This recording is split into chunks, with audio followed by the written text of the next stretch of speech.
नमस्कार, स्वागत है आपका जीवी न्यूज में। दिल्ली के डिप्टी सीएम मनीष सिसोदिया का बयान सामने आया। बोले दिल्ली के एलजी शिक्षा के काम में दखल ना दें। तो मैं कहना चाहता हूं कि दिल्ली की जनता ने इतने भारी बहुमत से सरकार बनाई है अपनी, और वो सरकार एकमात्र सरकार है जो टीचर्स को भेज रही है। मंत्री घूमते रहते हैं, अफसर घूमते रहते हैं। पहली ऐसी सरकार है देश के इतिहास में जो टीचर्स को विदेशों में दुनिया की सबसे बढ़िया ट्रेनिंग पे भेज रही है।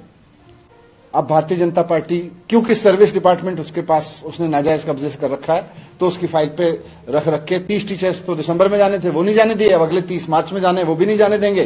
तो सारे स्कूल बंद ही कर दो ना फिर, अगर अच्छी शिक्षा देनी नहीं है तो मैं आपके माध्यम से एलजी साहब से हाथ जोड़ के विनती करना चाहता हूं कि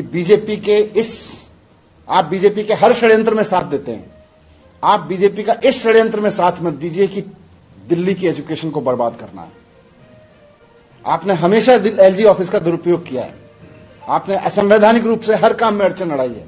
लेकिन मैं उनसे रिक्वेस्ट करना चाहता हूं कि ये जो काम है शिक्षा का, ये बहुत पवित्र काम है, इसमें मत टांग अड़ाइए। यही मैं कहना चाहता हूं।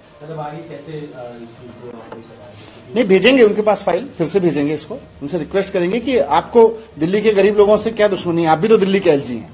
दिल्ली के लोगों को अगर अच्छी सरकारी स्कूल में शिक्षा मिल रही है तो हम उसको बर्बाद क्यों करना चाहते हैं? तो अभी लेटेस्ट वाला जो आप बता रहे कॉस्ट बेनिफिट वाला, अभी लेटेस्ट क्या है, इसके चलते रुका हुआ है मामला। मना एक तरह से मना ही है ना कि आप इसका कॉस्ट बेनिफिट एनालिसिस कराइए और देश में ही देखिए, देश में करा लीजिए। इसमें मैं पढ़ के सुना देता हूं जो एलजी साहब ने लिख के दिया अभी latest. Department must place in record the cost benefit analysis in tangible terms. अब ये टेंजिबल टर्म्स में क्या होता है जी? एक टीचर पे मान लो 1 लाख रुपए खर्च हो रहा है, ट्रेनिंग पे 1.5 लाख रुपए खर्च हो। टेंजिबल टर्म्स में क्या बताओगे जी? 2 लाख रुपए का फायदा हो गया। दूसरा, to ensure optimum utilisation of resources it is essential to examine and identify similarly place train in programmes in the institutes of excellence within the country. आप देश में ही इंस्टीट्यूट ढूंढ के उसमें ट्रेनिंग करा लीजिए।